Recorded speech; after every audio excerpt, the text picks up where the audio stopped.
ఆత్మ స్థూల సూక్ష్మ కారణ శరీరాలకు వేరైనటువంటిదని, అలాగే 3 అవస్థలకు సాక్షిగా ఉన్నటువంటిదని ఇంతకుముందు చెప్పుకోవటం జరిగింది. అందువల్ల ముందుగా స్థూల సూక్ష్మ కారణ శరీరాలంటే ఏమిటో, వాటిలో ఉన్నటువంటి విభాగాలు ఏమిటో, ఒక్కొక్క ఇంద్రియానికి ఉన్నటువంటి అధిష్టాన దేవతలు ఎవరో ఇంతవరకు చెప్పుకోవటం జరిగింది. ఇక ఇప్పుడు ఆత్మ అవస్థాత్రయ సాక్షి అని చెప్పినటువంటి విషయంలో అవస్థాత్రయం అంటే ఏమిటో, త్రయం అంటే 3 కనుక ఆ 3 అవస్థలు ఏమిటో, ఒక్కొక్క అవస్థలో జరిగేటువంటి వ్యాపారాలు, ఆలోచనలు, అనుభవాలు ఏమిటో ఇప్పుడు మనం విచారణ చేద్దాం. ముందుగా అవస్థాత్రయం అంటే ఏమిటో తెలుసుకుందాం. అవస్థాత్రయం కిం? జాగ్రత్ స్వప్న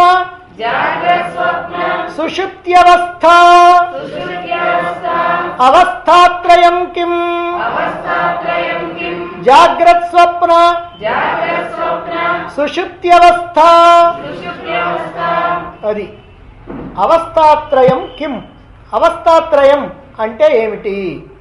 త్రయం అంటే 3 అవస్థలు ఏమిటి అని. జాగ్రత్త స్వప్న సుషుప్తి అవస్థ. జాగ్రత్త అవస్థ, స్వప్నావస్థ, సుషుప్తి అవస్థ అని 3 రకాలు ఉన్నాయి. జాగ్రత్త అవస్థ అంటేనేమో మేలుకొని ఉన్నటువంటిది, స్వప్నావస్థ అంటేనేమో నిద్రపోయిన తర్వాత కల వచ్చినటువంటి సందర్భం, మరి సుషుప్తి అని అంటే గాఢమైనటువంటి నిద్ర, ఎటువంటి కలలు లేకుండా గాఢంగా నిద్రపోయినటువంటి స్థితి. దీన్నే అవస్థాత్రయం అని చెబుతారు. అయితే ఇప్పుడు ఒక్కొక్క అవస్థను గురించి మనం వివరంగా తెలుసుకుందాం. ఎందుకనంటే ఇలా వివరంగా తెలుసుకుంటే ఈ 3 అవస్థలకి వేరైనటువంటిది ఆత్మ అని మనం గ్రహించాలి గనక, విచారణ చేయాలి గనక, విచారణ చేసి అలా నిశ్చయానికి రావాలి గనక ఇప్పుడు ఒక్కొక్క అవస్థను గురించి మనం తెలుసుకుందాం. జాగ్రత్త అవస్థాకా శ్రోత్రాది జ్ఞానేంద్రియైః శబ్దాది విషయైశ్చ జ్ఞాయతే ఇతి యత్సా జాగ్రత్త అవస్థ స్థూల శరీరాభిమాని ఆత్మా విశ్వ ఇత్యుచ్యతే. జాగ్రత్త అవస్థాకా శ్రోత్రాది జ్ఞానేంద్రియైః శబ్దాది విషయైశ్చ జ్ఞాయతే ఇతి యత్సా జాగ్రత్త అవస్థ స్థూల శరీరాభిమాని ఆత్మా విశ్వ ఇత్యుచ్యతే. జాగ్రత్త అవస్థ కా అంటే జాగ్రత్త అవస్థ అంటే ఏమిటి? శ్రోత్రాది జ్ఞానేంద్రియైః. శ్రోత్రం అంటే చెవి. ఈ చెవి మొదలైనటువంటి జ్ఞానేంద్రియాలు ఏమున్నాయి? చెవి, ముక్కు, కన్ను, నాలుక, చర్మం. ఈ 5ంటిని కూడా జ్ఞానేంద్రియాలని మనం నిన్న చెప్పుకున్నాం. శ్రోత్ర, త్వక్, చక్షు, రసన, ఘ్రాణ అనేటువంటి 5ంటిని కూడా జ్ఞానేంద్రియాలు అని చెప్పుకున్నాం. ఈ జ్ఞానేంద్రియాలు శబ్దాది విషయైశ్చ జ్ఞాయతే. శబ్దాది విషయాలను, శబ్ద, స్పర్శ, రూప, రస, గంధ అనేటువంటి 5 విషయాలు ప్రపంచంలో ఉన్నాయి. ఇంద్రియాలేమో మన శరీరానికి అతుక్కొని ఉన్నాయి, విషయాలేమో ప్రపంచంలో ఉన్నాయి. ఏమిటి విషయాలు? శబ్ద అంటే వినేటువంటివి, చూచేటువంటివి, రుచి చూచేటువంటివి, వాసన చూచేటువంటివి, స్పర్శించి తెలుసుకునేవి. 5 రకాల విషయాలు ఉన్నాయి. ఈ 5 కాకుండా 6వ రకం విషయం ఈ ప్రపంచంలో లేదు. ఈ ప్రపంచం అంతా కూడా ఈ పంచ విషయాలతోటే ఉంది. శబ్దాది పంచ విషయాలు అన్నమాట. కాబట్టి ఇలా ఈ శబ్దాది విషయాల ద్వారా జ్ఞాయతే తెలుసుకోవటం జరుగుతుందో, ఇది యత్సా అనేటువంటిది ఏదైతే ఉందో దాన్ని సా జాగ్రత్తావస్థ, అదే జాగ్రత్తావస్థ. ఏ సమయంలోనైతే, ఏ అవస్థలోనైతే ఈ ఇంద్రియాలు విషయ ప్రపంచంలో నుంచి ఈ విషయాల్ని తెలుసుకునేటువంటి జ్ఞానం కలిగి ఉంటాయో, అలా తెలుసుకునేటువంటి శక్తిని కలిగి ఉంటాయో, ఆ సమయాన్ని జాగ్రత్తావస్థ అంటున్నారు. ఈ జాగ్రత్త అవస్థలో ఆత్మ స్థూల శరీరాభిమాని, అంటే స్థూల శరీరంలో కూర్చుంటాడు ఆత్మ. అందుకని ఇక్కడ చెప్తున్నారు స్థూల శరీరాభిమాని ఆత్మ, స్థూల శరీరాన్ని అభిమానించుకున్నటువంటి ఆత్మ విశ్వ ఇత్యుచ్యతే, విశ్వడు అని పిలుస్తారు ఆయన. ఈ స్థూల శరీరంలో కూర్చున్నప్పుడు జాగ్రత్త అవస్థలో ఆత్మని విశ్వడు అని అంటారు. ఎందుకంటారో మనం తర్వాత తెలుసుకుందాం. కన్ను, ముక్కు, చెవి, చర్మం, నాలుక, ఈ 5 కూడా జ్ఞానేంద్రియాలు. ఈ జ్ఞానేంద్రియాల ద్వారా బాహ్య ప్రపంచంలో విషయాలైనటువంటి రూపాలని కానీ, గంధాలని కానీ, శబ్దాలని కానీ, స్పర్శని కానీ, రుచుల్ని కానీ ఎప్పుడైతే తెలుసుకుంటూ ఉంటామో ఆ తెలుసుకునేటువంటి సమయం జాగ్రత్త అవస్థ. అంటే మనం మేలుకొని ఉన్నటువంటి సమయంలోనే ఇవన్నీ తెలుసుకుంటూ ఉంటాం. ఏదైనా రూపాన్ని చూస్తున్నామంటే మేలుకున్నప్పుడా, నిద్రపోయినప్పుడు కూడా చూస్తామా? ఏదైనా వింటున్నామంటే మేలుకున్నప్పుడా, నిద్రపోయినప్పుడా? కాబట్టి ఇదంతా మేలుకునేటువంటి అవస్థ, అంటే మన ఇంద్రియాలు పనిచేస్తున్నటువంటి అవస్థ. నిజం చెప్పాలంటే ఈ 5 జ్ఞానేంద్రియాలేనా? కాదు, 5 కర్మేంద్రియాలు కూడా. మన కర్మేంద్రియాలని కదా కాళ్ళు, చేతులు, వాక్కు ఇవన్నీ. మరి నిద్రపోయేటప్పుడు మాట్లాడతామా? మేలుకున్నప్పుడే కదా మాట్లాడేది. నిద్రపోయేటప్పుడు కాళ్ళు కదులుతూ ఉంటాయా? ఏదైనా ఊరు పోతాయా? మరి చేతులు ఏమైనా పనులు చేస్తూ ఉంటాయా? ఏమి లేదు. కనుక ఇవన్నీ కూడా మెలకు ఉన్నప్పుడే కనుక జ్ఞానేంద్రియాలతో పాటుగా నిజంగా కర్మేంద్రియాలు, జ్ఞానేంద్రియాలు కర్మేంద్రియాలు కాదు, అంతరింద్రియాలు 4 ఉన్నాయి. వాటినే అంతఃకరణం అంటారు. మనస్సు, బుద్ధి, చిత్తం, అహంకారం అని. ఈ 4 కూడా ఎప్పుడు పనిచేస్తాయి? జాగ్రత్త అవస్థలోనే పనిచేస్తాయి. అంటే ఒక్క మాట చెప్పాలంటే జాగ్రత్త అవస్థ, మేలుకున్న అవస్థ ఏది అని అంటే ఈ 5 + 5 + 4 14 ఇంద్రియాలు ఎప్పుడు పనిచేస్తూ ఉంటాయో అదే జాగ్రత్త అవస్థ అని. కంటితో రూపాలను చూడటం, ముక్కుతో వాసనలు చూడటం, చెవితో శబ్దాలను వినటం, నాలుకతో రుచులు చూడటం, చర్మంతో తాకి మెత్తగా ఉందా గట్టిగా ఉందా అని తెలుసుకోవటం, ఈ 5 జ్ఞానేంద్రియాలతో తెలుసుకునేటువంటి విషయాలు. అలాగే నోటితో మాట్లాడటం, కాళ్ళతో నడవటం, చేతులతో ఇచ్చిపుచ్చుకోవటం, వాయువు ద్వారా మలాన్ని బయటికి పంపించడం, జననేంద్రియం ద్వారా సంభోగ ఆనందాన్ని అనుభవించడం, ఈ 5 కూడా జాగ్రత్త అవస్థలు, అంటే మేలుకున్నటువంటి అవస్థలోనే ఈ కర్మేంద్రియాల ద్వారా పనులు జరుగుతాయి. ఇక అంతరింద్రియాలు 4 ఉన్నాయి. మనస్సు, బుద్ధి, చిత్తం, అహంకారం. మనస్సుతో అది మంచిదా ఇది మంచిదా అని ఆలోచించడం, అలా చేద్దామా ఇలా చేద్దామా అని ఆలోచించడం, ఇవన్నీ ఎప్పుడు చేస్తాం? మేలుకొని ఉన్నప్పుడే. అందుకని మనస్సు పనిచేసేది కూడా జాగ్రత్త అవస్థలు. అలానే బుద్ధితో నిశ్చయం చేస్తాం, రైట్ ఇలా చేసేద్దామని ఒక నిర్ణయానికి వస్తాం, అది కూడా జాగ్రత్త అవస్థలని. అలాగనే చిత్తంలో ఈ విషయాల్ని మన అనుభవాలన్నింటినీ కూడా దాంట్లో రికార్డు చేసేట్టు పెడతాం, అంటే నిల్వ చేసి ఉంచుతాం, అవసరమైనప్పుడు వాటిని బయటికి తీస్తాం. ఈ నిల్వ చేయటం కానీ బయటికి తీయటం కానీ ఇది కూడా జాగ్రత్త అవస్థలని మేలుకున్నప్పుడే. ఇక అహంకారంతో నేను చేస్తున్నాను అని ముందుకు వస్తామే, అదిగో అది కూడా ఈ జాగ్రత్త అవస్థలు. ఇలా అన్ని ఇంద్రియాలతో స్థూల విషయాల్ని అనుభవించేటువంటి సమయం ఏదైతే ఉందో దాన్ని జాగ్రత్త అవస్థ, మేలుకున్నటువంటి అవస్థ అంటారు. ఈ సమయంలో ఆత్మ నేత్రంలో ఉండి, ఈ ఆత్మకి కొన్ని స్థానాలు ఉన్నాయన్నమాట, అంటే ప్రధానంగా ఉండే స్థానాలు. ఆత్మ ఈ జాగ్రత్త అవస్థలు, అంటే ఇప్పుడు మనం మేలుకున్నటువంటి సమయంలో నేత్రంలో ఉండి జీవుడిగా వ్యాపారాలు కొనసాగిస్తూ ఉంటుంది. అంటే ఆత్మే జీవుడిగా వ్యవహారాలన్నీ చేస్తూ ఉంటుంది అనమాట. అయితే ఎక్కడుంటుంది దాని స్థానం? నేత్రం. అలా ఉండి ఈ విశ్వం మొత్తాన్ని చూస్తుంది కనుక ఆ ఆత్మని విశ్వడు అన్నారు. అందుకని ఆత్మకి విశ్వడు అనేటువంటి పేరు ఇక్కడ పెట్టారు. జాగ్రత్త అవస్థలో ఆత్మ విశ్వాన్ని చూస్తుంది కంటిలో కూర్చొని, అందువల్ల దీన్ని విశ్వడు అని అన్నారు. మరి జాగ్రత్త అవస్థ వ్యవహారం ఇదైతే, ఇక మరి స్వప్నావస్థ అంటే ఏమిటి? ఆ స్వప్నావస్థ అంటే ఏమిటో ఇప్పుడు మనం తెలుసుకుందాం. స్వప్నావస్థ కేతి చేత్ జాగ్రత్త అవస్థాయాం యత్ దృష్టం యత్ శ్రుతం తజ్జనిత వాసనాయ నిద్రా సమయే యప్రపంచః ప్రతీయతే సా స్వప్నావస్థ సూక్ష్మ శరీరాభిమాని ఆత్మా తైజస ఇత్యుచ్యతే స్వప్నావస్థాకా స్వప్నావస్థాకేతి చేత్ జాగ్రత్తవస్థాయాం యత్ దృష్టం యత్ శ్రుతం తజ్జనిత వాసనాయ నిద్రా సమయే యప్రపంచ ప్రతీయతే సా స్వప్నావస్థా సూక్ష్మ శరీరాభిమాని ఆత్మా తైజస ఇత్యుచ్యతే. స్వప్నావస్థ కా అంటే స్వప్నావస్థ అంటే ఏమిటి? స్వప్నావస్థ కేతి చేత్.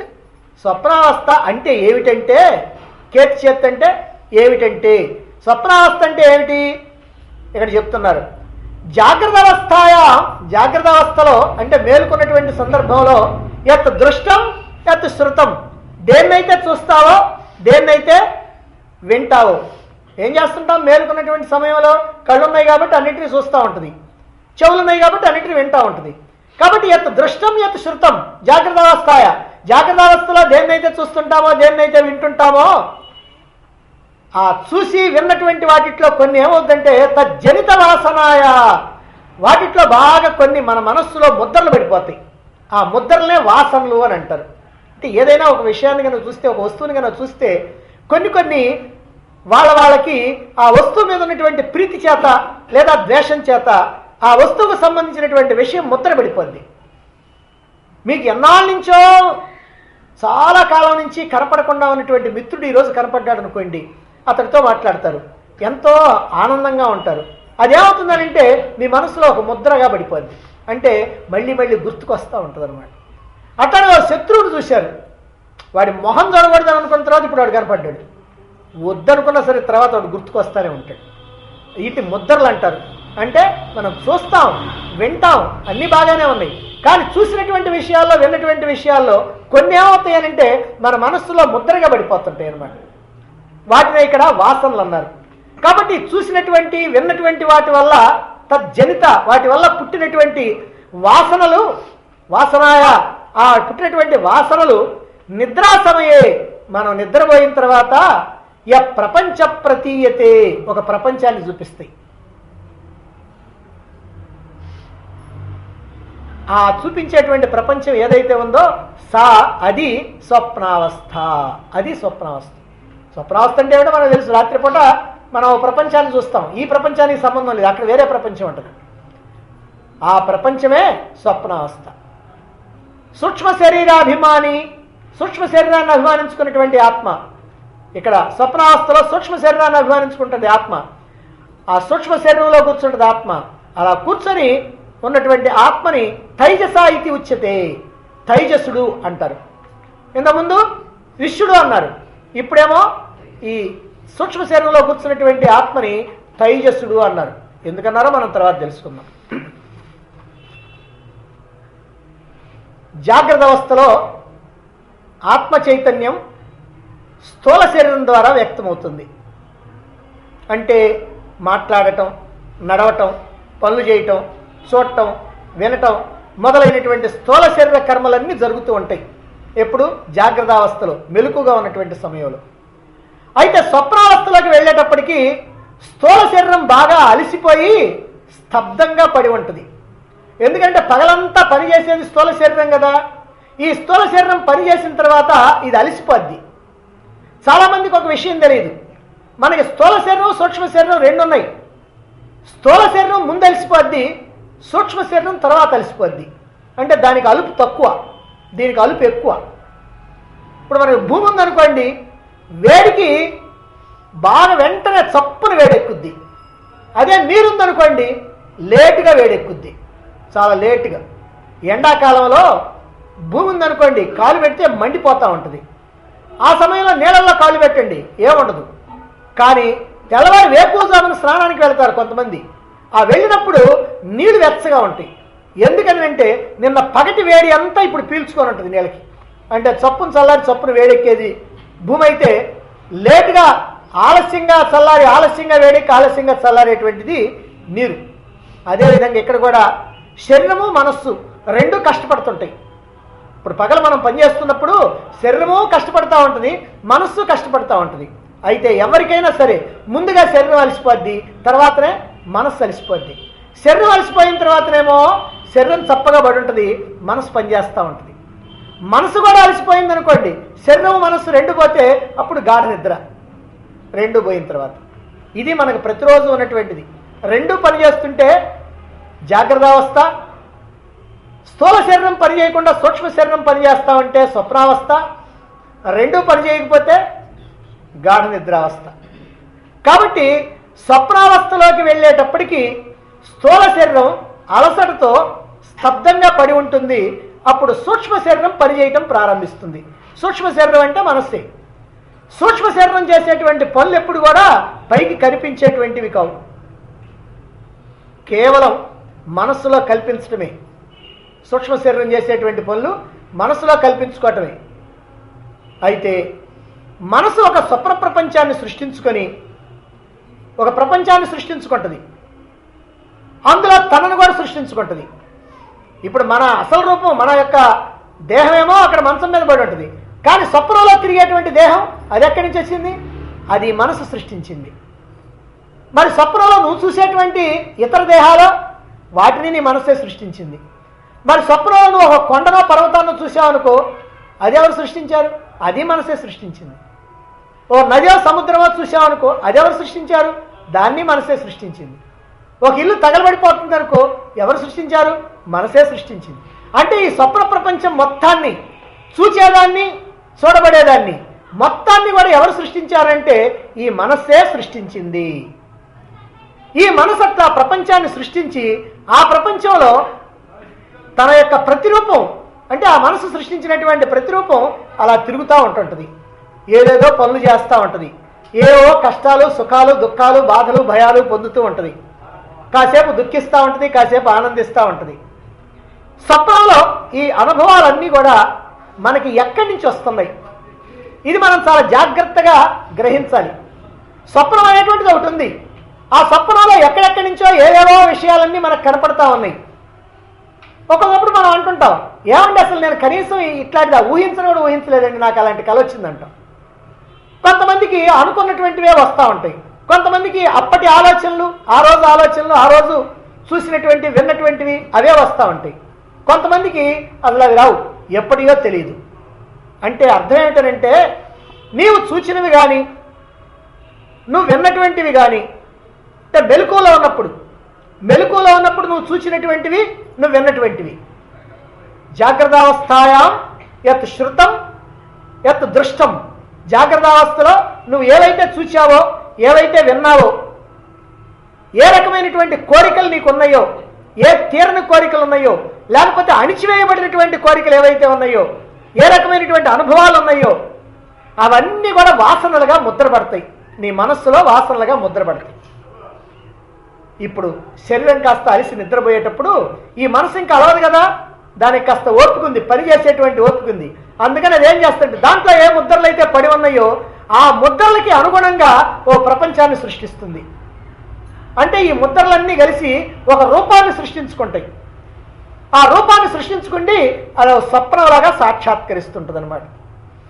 అయితే అక్కడ కనిపించేటువంటి ఆ వాసనలకు సంబంధించిన విషయాలన్నీ కూడా ఆ రోజు నువ్వు పొందినటువంటివే కావక్కర్లా, అవి ఎప్పుడు పొందినటువంటివైనా కావచ్చు, అసలు ఈ జన్మలో కాకుండా ఏ జన్మలో పొందినవి అయినా కూడా కావచ్చు.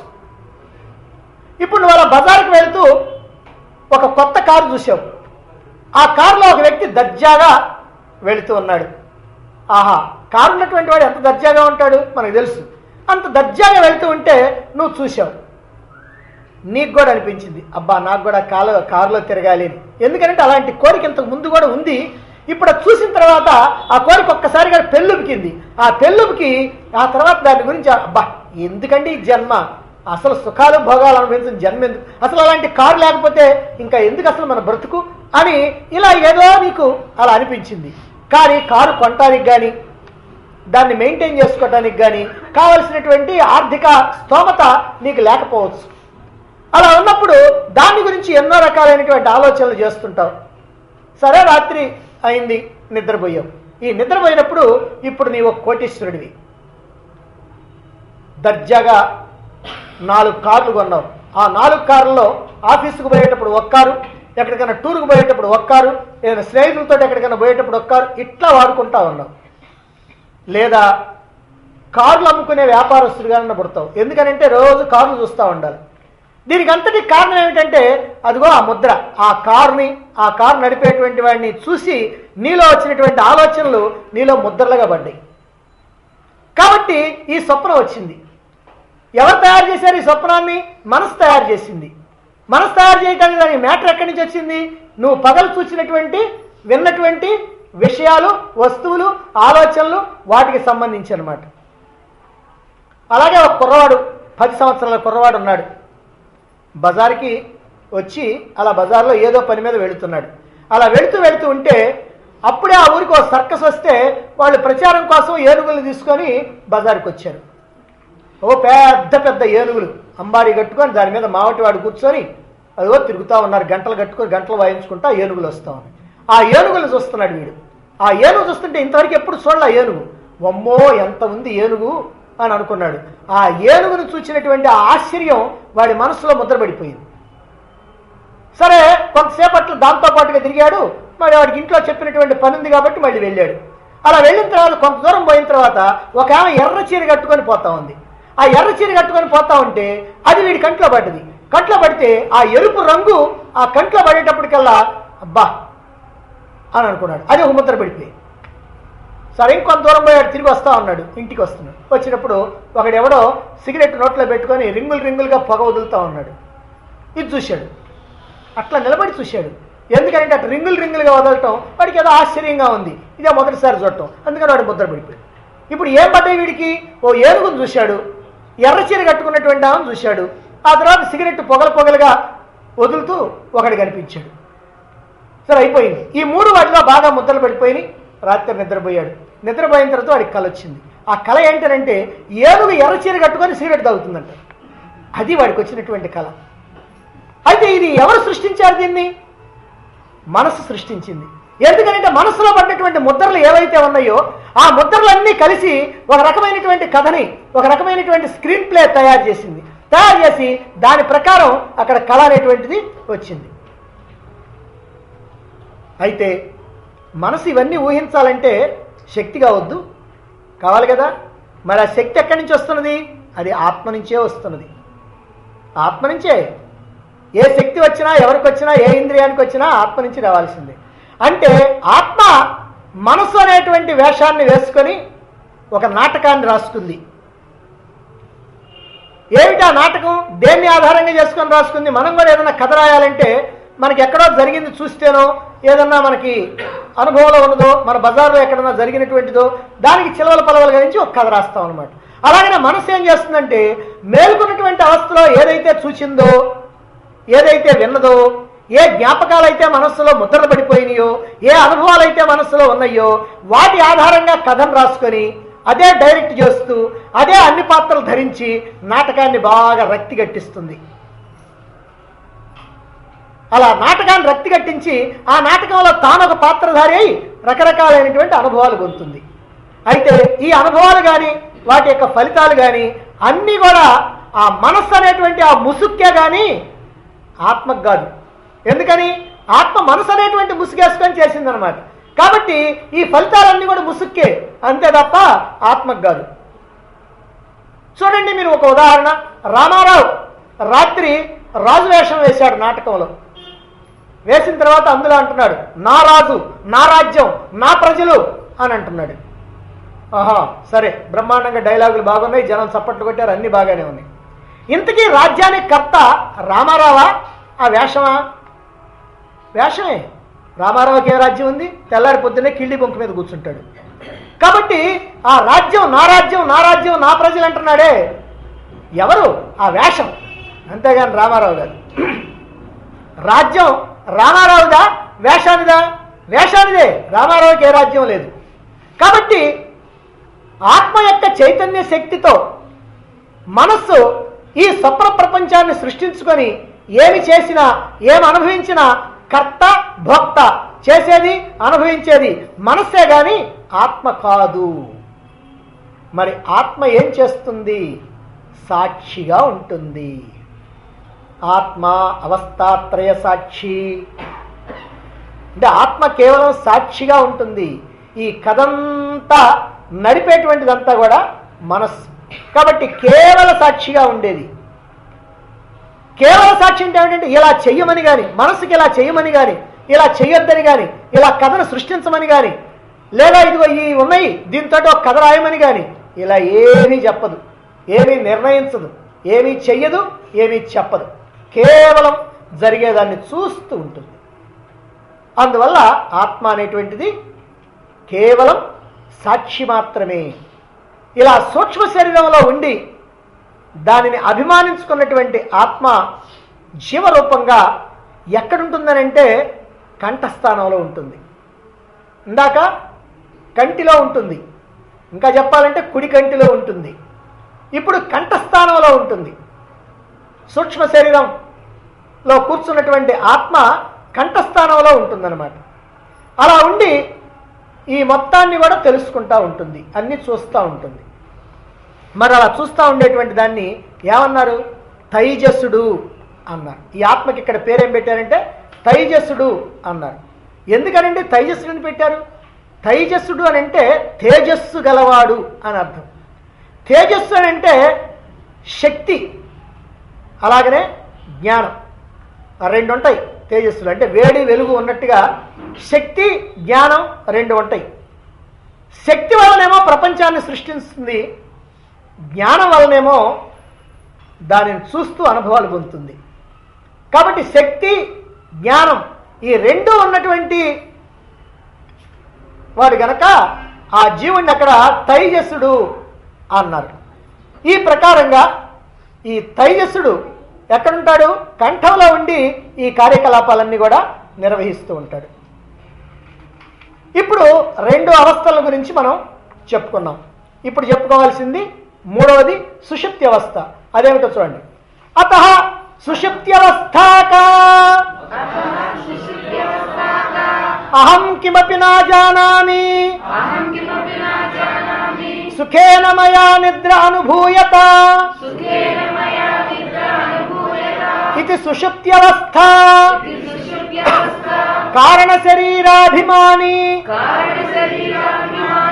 ఆత్మా ప్రాజ్ఞ ఇత్యుచ్యతే. అథ సుషుప్త్యవస్థాకా అహం కిమపి న జానామి సుఖేన మయా నిద్ర అనుభూయత ఇది సుషుప్త్యవస్థ కారణ శరీరాభిమాని ఆత్మా ప్రాజ్ఞ ఇత్యుచ్యతే. అతః ఇంకా ఆ తర్వాత అంటే ఇప్పుడు రెండు చెప్పుకున్నాం, ఇంక మూడో చెప్పుకోవాలి. అందుకని తర్వాత సుషుప్త్యవస్థ సుషుప్త్యవస్థ అంటే ఏమిటి? ఏమిటో ఇక్కడ చెప్తున్నారు.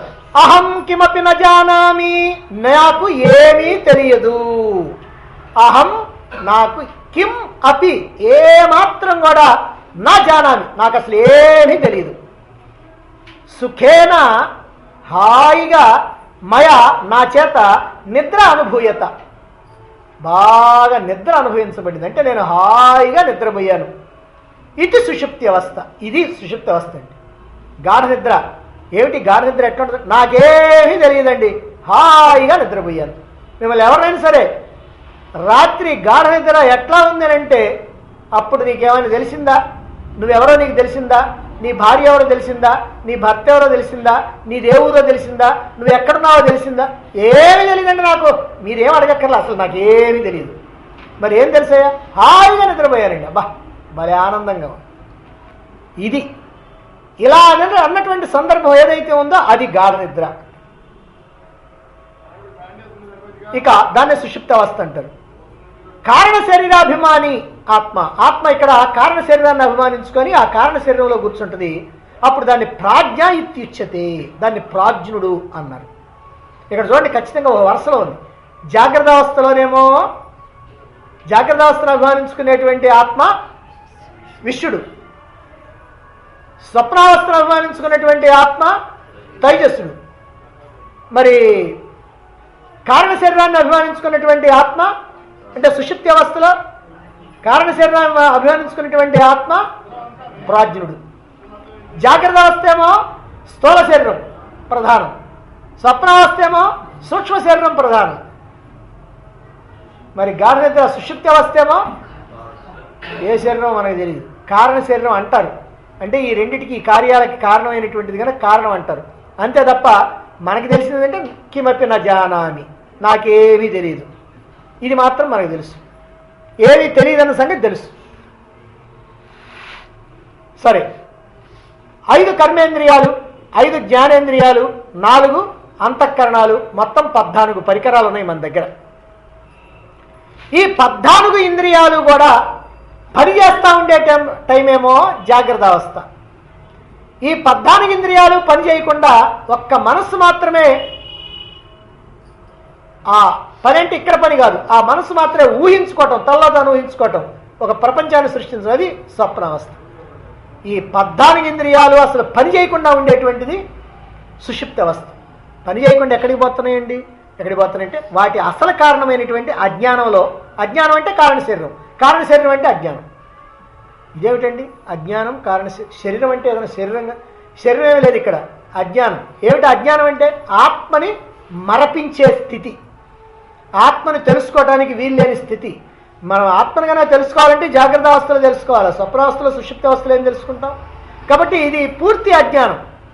ఆ అజ్ఞానంలో ఈ 14 ఇంద్రియాలు లీనమైపోయి అవి పనిచేయవు. అటువంటి స్థితిలో తెలుసుకునేది లేదు, చూచేది లేదు, వినేది లేదు, ఆలోచించేది లేదు, చేసేది లేదు. అందుకే అప్పుడు ఏమంటామంటే నాకేమీ తెలియదు, ఈ అనుభవం మాత్రం ఉంటుంది. ఏ వస్తువు లేకుండా, ఏ అనుభవము లేకుండా నేను హాయిగా సుఖంగా నిద్రపోయాను అనేటువంటి అనుభూతి మాత్రమే ఉంటుంది. ఎంత విచిత్రమైనటువంటిదో మనకి ఈ గాఢ నిద్ర. గాఢ నిద్రే కాదు, 3 అవస్థలు కూడా భగవంతుడు మన అదృష్టం పొంది పెట్టాడు. ఒక్క జాగ్రత్త అవస్థ పెట్టుకుంటే మనకి వేదాంతం తెలిసేదే కాదు, నమ్మకం కలిగేదే కాదు. ఈ 3 అవస్థలు ఉంటానో మనకు నమ్మకం కలిగింది. ఏమిటయ్యానంటే ఇప్పుడు ఈ గాఢ నిద్ర అనేటువంటిది మనకు ఆనందంగా ఉంది అనేటువంటి విషయం మన అనుభవమా కాదా? గాఢ నిద్ర మనకు ఆనందంగా ఉంది, రైట్. మరి జాగ్రత్త అవస్థ ఎట్టుంది? ఆనందంగా ఉంది, కష్టంగా ఉంది, బాధగా ఉంది, కోపంగా ఉంది, ఈర్ష్యగా ఉంది, ద్వేషంగా ఉంది, అసూయగా ఉంది, ఎన్ని ఉన్నాయో ఉండాల్సిన లక్షణాలన్నీ ఉన్నాయి ఈ జాగ్రత్త అవస్థ. మరి జాగ్రత్త అవస్థలో నీకేమున్నాయండి? నీ ఎసెట్స్, ఇల్లు ఉందండి, బంగారం ఉందండి, భార్య ఉంది, బిడ్డలు ఉన్నారు, ఇంకా క్యాష్ ఉంది, పొలాలు ఉన్నాయి, స్థలాలు ఉన్నాయి, అవి ఉన్నాయి, ఇవి ఉన్నాయి, ఇన్నున్నాయి. ఇన్నుంటే ఏడిపే. కానీ రాత్రి గాఢ నిద్రలో ఏమున్నాయి? ఏమీ లేవు. ఏమన్నాయా? ఏమీ లేవు. అసలు నీ శరీరం కూడా ఉందో లేదో నీకు తెలియదు. గాఢ నిద్రలో శరీరం ఉందని సంగతి తెలుసా? తెలియదు. శరీరం కూడా లేదు. ఎందుకంటే స్వప్నావస్థలో అయితే డూప్లికేట్ శరీరం అన్నా ఉంది, మనసు సృష్టించిన శరీరం అన్నా ఉంది. కానీ గాఢ నిద్రలోనో అసలు శరీరమే లేదు. శరీరమే లేకపోతే భార్య ఉందా, బిడ్డలు ఉన్నారా, ఇల్లు వాకిలు ఉందా, డబ్బులు ఉన్నాయా, బంగారం ఉందా, బ్యాంక్ బ్యాలెన్స్లు ఉన్నాయా, స్థలాలు ఉన్నాయా, పొలాలు ఉన్నాయా, తోటలు ఉన్నాయా, దొడ్లు ఉన్నాయా, భూములు ఏమున్నాయి? కాబట్టి ఏమీ లేవు. ఏమీ లేకపోతే అప్పుడు నీకేముంది? హాయి ఉంది, ఆనందం ఉంది. అంటే ఏమీ లేకపోతే ఆనందం, అన్నీ ఉంటే సుఖ దుఃఖాలు. ఇది మన అనుభవం. కాబట్టి అన్నీ పట్టుకుంటే మనకి సుఖాలు, దుఃఖాలు, బాధలు, భయాలు, అలసళ్ళు, ఆందోళనలు ఉన్నాయి. కానీ ఏమీ లేనటువంటి సమయంలో ఆనందంగా ఉంది. అంటే అన్నింటినీ త్యజించినప్పుడే ఆనందం అనేటువంటిది వస్తుంది. త్యజించటము అని అంటే కేవలం ఇక్కడ ఉన్నటువంటి వాటిని త్యజించడం కాదు, ఈ చేత్తోటి అట్ట అని ఈ చేత్తోటి మళ్ళీ పట్టుకుంటాం, అది కాదు త్యజించడం. మనఃపూర్వకంగా నీ మనస్సు అనేటువంటిది అన్నింటినీ పట్టించుకోకుండా కేవలం ఒక పరమాత్మ మీదనే నిలబడేటువంటి స్థితి ఏదైతే వస్తుందో అది. అందువల్ల ఈ గాఢ నిద్ర స్థితి కూడా మనకి బ్రహ్మాండమైనటువంటి అనుభవాన్ని ఇస్తుంది. పరమాత్మతో ఐక్యత చెందినప్పుడు, అన్నింటినీ వదిలిపెట్టినప్పుడు, అన్నింటినీ త్యజించినప్పుడు మనకు ఆనందం మాత్రమే మిగులుతుంది. ఆనంద స్థితిలో ఉంటాము అనేటువంటి విషయం మనకి స్పష్టంగా తెలుస్తుందన్నమాట. అది ఈ గాఢ నిద్రా స్థితి. వేదాంతం వింటున్నా, పురాణ కాలక్షేపానికి పోయినా కొంతమంది ఇలాంటి అవస్థలో ఉంటారు, సుషుప్తి అవస్థలో, గాఢ నిద్రావస్థలో ఉంటారు. అలాంటి వాళ్ళు ఒక అదృష్టం. ఎందుకంటే ఆయన ఏమన్నా చెప్పుకొని మనం మాత్రం హాయిగా గాఢ నిద్రలో ఉంటాం. ఇంటికి వెళ్తాం, వెళ్ళిన తర్వాత ఆ కోడలు అడుగుద్ది, అత్తయ్య ఏం చెప్పారు ఈరోజు, ఏదైనా ముఖ్యమైన విషయం ఒకటి చెప్పని. అప్పుడు పాపం ఆమె అహం కిమపి నా జానామి సుఖేన మయా నిద్రానుభూయత అన్నది. అమ్మో మా అత్త ఒక్కసారి వేదాంతం మొత్తం నేర్చుకుంది, సంస్కృతం కూడా మాట్లాడుతుంది అని అనుకుంటుంది. పాపం దాని అర్థం ఆమెకు తెలియక. కానీ దాని అర్థం ఏంటంటే నాకేమీ తెలియదు, నేను హాయిగా నిద్రపోయాను. ఆయన చెబుతున్నాడు, నాకు హాయిగా ఉయ్యాలు ఊపినట్టుగా ఉంది, కమ్మగా నిద్రపోయాను. కనుక ఇది గాఢ నిద్ర ఇందుకు ఉపయోగపడుతుంది. అంటే ఏమీ తెలుసుకోకుండా హాయిగా ఆనందంగా ఉండటానికి అన్నమాట. ఈ సుషుప్తి అవస్థలో ఆత్మ కారణ శరీరాన్ని అభిమానించుకొని జీవుడిగా వ్యవహరిస్తూ ఏ సుఖదుఖాలు ఏ అనుభవాలు లేకపోవటాన్ని సాక్షిగా చూస్తుంది. ఇందాకేమో ఆ అనుభవాలు పొందటాన్ని సాక్షిగా చూస్తే ఇప్పుడు ఏ అనుభవాలు ఏ సుఖదుఖాలు లేకుండా ఉండటాన్ని సాక్షిగా చూస్తుంది ఆత్మ. ఈ అవస్థలో జీవుడు ఎక్కడుంటాడండి? హృదయంలో ఉంటాడు. గాఢ నిద్రా సమయంలో ఈ ఆత్మ జీవుడిగా హృదయ స్థానంలో ఉంటాడు. ఇటువంటి వాడిని ప్రాజ్ఞుడు అంటారు. ప్రాజ్ఞ అనేటువంటి పదానికి రెండు రకాలైనటువంటి అర్థాలు తీయొచ్చు, పరస్పర వ్యతిరేక అర్థాలు. ఏమిటది? ప్రా ప్లస్ అజ్ఞ అంటే, అజ్ఞ అంటే అజ్ఞానం, ప్రా అంటే బాగా గొప్ప అజ్ఞానము. అంటే ఈ ప్రాజ్ఞుడు ఎవరంటే గొప్ప అజ్ఞానంలో ఉండేవాడిది. ఇంకొక అర్థం ఏంటంటే ప్రా ప్లస్ జ్ఞ అంటే, జ్ఞ అంటే జ్ఞానం, ప్రా అంటే పక్కన పెట్టబడింది, అంటే జ్ఞానాన్ని కాస్త పక్కన పెట్టబడినటువంటి జ్ఞానం అని రెండో అర్థం. అదేమో పూర్తి అజ్ఞానం, ఇదేమో జ్ఞానమే కానీ కాస్త పక్కన పెట్టారు. రెండు అర్థాలు ఉన్నాయి. ఈ రెండు అర్థాలు ఎట్లా సూట్ అవుతాయండి? ఎట్లానంటే సుషుప్తిలో జీవుడికి ఏమీ తెలియదు కదా, కిమపి నా జానామి, నాకేమీ తెలియదు కదా అంటే ఏమీ తెలియకపోవటం పూర్తి అజ్ఞానం. అందువల్ల ఇక్కడ పూర్తి అజ్ఞాని అనేటువంటి భావంలో ప్రాజ్ఞుడు అనేటువంటి పదం బాగానే ఉంది. రెండవది ఏమిటి? ప్రా ప్లస్ జ్ఞ అంటే పక్కన పెట్టబడినటువంటి, దాచిపెట్టబడినటువంటి జ్ఞానం అని. ఇంద్రియాల ద్వారా సంపాదించినటువంటి జ్ఞానం మన యొక్క మనోబుద్ధుల్లో నిలబడుతుంది. ఇంద్రియాల ద్వారా సంపాదించినటువంటి జ్ఞానం మనసు ద్వారా బుద్ధిలోకి వస్తుంది, బుద్ధిలో నిలబడి ఉంటుంది. అయితే గాఢ సుషుప్తిలో ఈ బుద్ధిలో ఉన్నటువంటి జ్ఞానం ఏమవుద్ది? బయటకు వస్తుందా? బయటికి రావటంలా. అంటే మూట కట్టబడి ఉంటుంది. మూట కట్టి సీల్ వేసేట్టు పెట్టేస్తారు. కాబట్టి ఈ రెండవ అర్థం అంటే జ్ఞానం పక్కన పెట్టబడింది అనేటువంటి అర్థంలో ఈ ప్రాజ్ఞ అనేటువంటి పదాన్ని ఇక్కడ వాడటం జరిగింది. ఈ మూడు అవస్థలకి కూడా ఆత్మ సాక్షిగా ఉంటుంది. ఆత్మ అవస్థాత్రయ సాక్షి అంటే ఈ మూడు అవస్థల్లోనూ ఆత్మ ఉన్నది, కానీ ఈ మూడు అవస్థలకి వేరుగా ఉన్నది ఆత్మ. ఈ మూడు అవస్థలకి ఆత్మకి ఏ సంబంధం లేదు. నా చెప్పుకున్నాం సుషుప్తి స్వప్నావస్థల గురించి చెప్పుకునేటప్పుడు. ఇప్పుడు మూడు అవస్థల గురించి చెప్పుకుందాం. ఈ మూడు అవస్థలకి సంబంధం లేకుండా ఆత్మ ఉన్నదా? జాగ్రత్త అవస్థలో శరీరం కర్మలు చేస్తూ ఉన్నది, మనసు అనుభవాలు పొందుతూ ఉన్నది. శరీరం ఏ కర్మలు చేసినా, మనసు ఏ అనుభవాలు పొందినా, బుద్ధిలో ఏ రకమైనటువంటి ఆలోచనలు జరుగుతున్నా, ఆత్మ మాత్రం ఆ శరీర మనోబుద్ధులకి శక్తిని చైతన్యాన్ని అందిస్తూ కేవల సాక్షిగా ఉంటుంది. అంటే ఏమిటనమాట? శరీరం పనిచేస్తూ ఉంది, చూస్తూ ఉంటుంది. మంచి పని చేస్తూ ఉంది, చూస్తూ ఉంటుంది. చెడ్డ పని చేస్తూ ఉంది, చూస్తూ ఉంటుంది. మంచి ఆలోచన చేస్తూ ఉంటుంది, చూస్తూ ఉంటుంది. చెడ్డ ఆలోచన చేస్తూ ఉంటుంది, చూస్తూ ఉంటుంది. కానీ మంచి ఆలోచనైనా చెడ్డ ఆలోచనైనా చేయాలంటే ఆత్మ నుంచే శక్తి రావాలి. కాబట్టి ఆత్మ శక్తినిస్తుంది. ఇప్పుడు లైట్ ఉందనుకోండి, మనం ఇక్కడ వేదాంతం నేర్చుకుంటున్నాం. ఆ లైట్ యొక్క కాంతిలో మీరు నన్ను చూస్తా, నేను మిమ్మల్ని చూస్తా, నేను పుస్తకం చూస్తా, ఎంత వేదాంతం నేర్చుకుంటున్నాం. ఇదే లైట్ కింద మనం ఏం చేయొచ్చు అంటే పేకాట కూడా ఆడుకోవచ్చు, ఇంకేమైనా చేయొచ్చు. అయితే ఈ వేదాంతం నేర్చుకుంటే వచ్చే పుణ్యం లైట్కి వస్తుందా? పేకాడితే వచ్చే నష్టం ఏమైనా లైట్కి వస్తుందా? ఈ రెండు లైట్కి రావు. కానీ లైట్ ఉంటేనే ఈ పనులన్నీ చేస్తాం. అలాగనే ఆత్మ వల్లనే ఈ శరీరం కానీ మనస్సు కానీ బుద్ధి కానీ ఇవన్నీ కూడా పనులు చేస్తూ ఉంటాయి. ఏ పనులు చేయాలో అవే నిర్ణయించుకుంటాయి. కానీ పనులు చేయడానికి మాత్రం శక్తినిస్తుంది. ఆ పనుల్ని మాత్రం కేవలంగా చూస్తూ ఉంటుంది ఆత్మ. అందువల్ల జాగ్రత్త అవస్థకి సాక్షిగా ఉండేది ఆత్మ. ఇక స్వప్నావస్థలోకి వచ్చినప్పటికల్లా ఈ శరీరం పనిచేయదు, ఇంద్రియాలు పనిచేయవు, ఏమీ పనిచేయవు. కానీ ఆ ఆత్మశక్తి వల్ల మనస్సు మాత్రం ఇంకా అలిసిపోక పనిచేస్తూ ఉంటుంది. ఏం పని చేస్తూ ఉంది? ఓ ప్రపంచాన్ని సృష్టించుకుంది. ఆ ప్రపంచంలో తన్ని సృష్టించుకుంది. ఆ సృష్టించుకొని అక్కడ ఏమి చేస్తున్నా, ఏం తింటున్నా, ఏం వింటున్నా, ఏం మాట్లాడుతున్నా, ఏం పోట్లాడుతున్నా అన్నింటినీ కూడా ఆత్మ కేవల సాక్షిగా చూస్తుంది. అక్కడ వచ్చేటువంటి కష్టాలు, సుఖాలు, దుఃఖాలు, బాధలన్నీ కూడా ఎవరివంటే ఆ స్వప్నంలో ఉన్నటువంటి స్వాప్నికుడివి, అంటే స్వప్నంలో ఉన్నటువంటి ఆ వ్యక్తివే కానీ ఈ నిద్రపోయేవాడి కాదు, ఆత్మవి కాదు. ఇప్పుడు స్వప్నంలో నిన్ను ఎవరన్నా కొట్టారనుకోండి, కొడితే దెబ్బ తగిలింది, రక్తం గారుతా ఉంది. ఎవరికి రక్తం గారుతా ఉంది? స్వప్నంలో ఉన్నటువంటి వాడికి గారుతుంది, కానీ ఇక్కడ నిద్రపోయేవాడికి గారుతుందా? ఆహా.